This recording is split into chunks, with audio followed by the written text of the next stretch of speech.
தளபதி அவர்கள் தமிழ்நாட்டோட நிரந்தர முதலமைச்சர் ஆகணும்னு சொல்லி நாங்கள் மாற்றுக் கட்சியை சேர்ந்தவங்க தான்.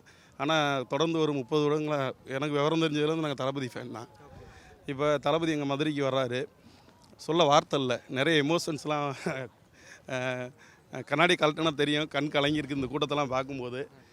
சுற்றி இப்போ வரும்போது பார்த்திங்கன்னா வர்ற வழியில் எனக்கு தெரிஞ்ச அரசாங்கம் அடக்குமுறை பண்ணுற மாதிரி தான் இருக்குது. வாகனங்கள் எதையுமே வந்து முறைப்படி அனுப்பாமல் சுற்றி அனுப்புகிறாங்க. நாங்கள் வந்து இப்போ 2 வீலரில் இருசக்கர வாகனத்தில் வந்துவிட்டோம். அதனால் எங்களுக்கு ஒரு பெரிய நான் லோக்கல் மதுரை தான். அதனால் நாங்கள் சந்து பந்தெல்லாம் சுற்றி எப்படியும் வந்து நடந்து கூட வந்துடுவோம் தளபதிக்காக.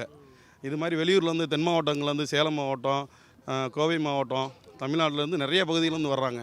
இவங்க முடிஞ்ச அளவுக்கு எனக்கு தெரிஞ்சு வந்து இப்போ நடக்கக்கூடிய அரசாங்கம் வந்து இந்த பஸ்ஸில் வர்றவங்களை வேணால் தடுக்கலாம்.